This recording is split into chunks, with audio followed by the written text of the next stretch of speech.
So in this video, I'm going to demonstrate on how to exclude some of the items from being teared, or from how to exclude the container tear from popping up on certain items.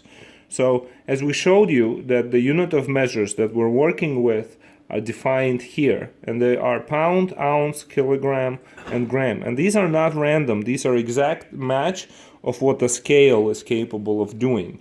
Now, Clover is capable of doing much more than this. So, if you open the inventory app, right, on Clover, and you add an item, and let's say you want an item to be per unit, but the unit of measure, for example, eaches, right?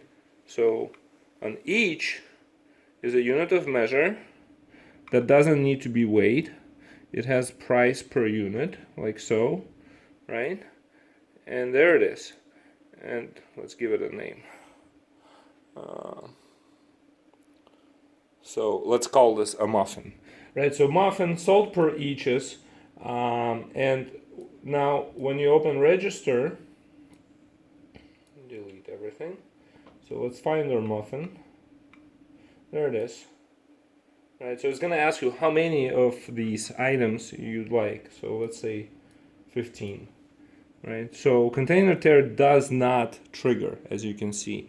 So we will only trigger on items that are matching the unit of measure that the scale has. Any other unit of measure will not initiate the app, so that's sort of a benefit.